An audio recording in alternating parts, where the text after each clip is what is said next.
My toxic Mael tried to sabotage my wedding, so my husband kicked her out and went no contact. Reddit story. A dream wedding day descended into a nightmare for one unfortunate couple. The source of the intense drama was none other than the groom's own mother.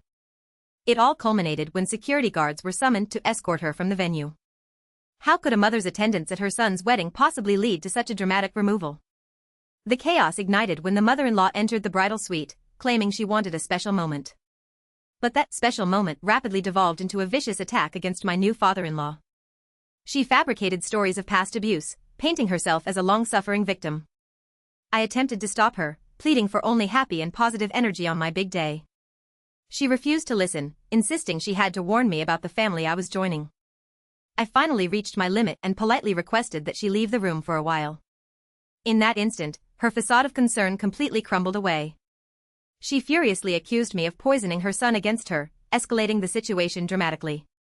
At that moment, my husband and his brother arrived, alerted by a quick-thinking bridesmaid. The mother-in-law immediately began producing crocodile tears, portraying herself as the innocent party. My wife was clearly distressed, so I demanded to know what my mother had said to her.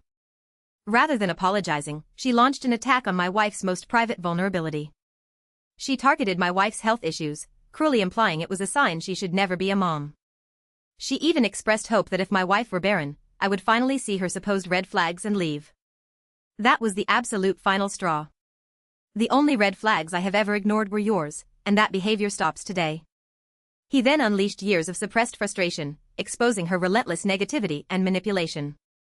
If this day isn't important enough for you to be kind for once, then I do not want you at this wedding. The mother-in-law erupted into a tantrum, screaming that they couldn't possibly do this to her. However, my brilliant sister had already foreseen this meltdown and had signaled for security.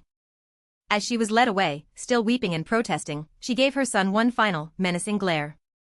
Following her dramatic departure, the remainder of the wedding was, thankfully, absolutely perfect. However, the family saga was far from being concluded. A few days after we returned from our honeymoon, I received a troubling call from our wedding venue. The coordinator informed us that they were withholding our entire security deposit.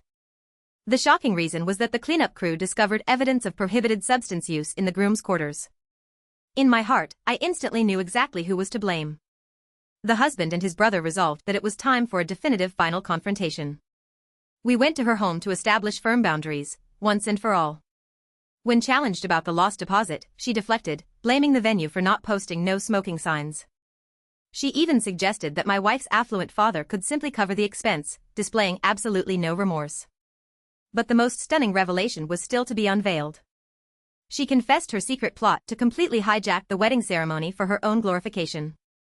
First, she had planned to walk down the aisle with her son, the groom, immediately before the bride's entrance. She wanted the entire crowd to stand for her arrival, demanding equal attention to the bride. Next, she plotted to insert herself into the wedding party as a replacement bridesmaid. Finally, she had written a long, self-pitying speech that was entirely about her own life struggles. We stood there in stunned silence, realizing with finality that she would never, ever change. They labeled her actions as selfish and explained that her gestures of love were just twisted forms of manipulation. We are establishing boundaries, and if you are incapable of respecting them, we cannot maintain a relationship. She exploded in rage, shouting that mothers do not require boundaries and that they were the villains. She looked at us coldly and stated she no longer knew us, seeing only our father's reflection.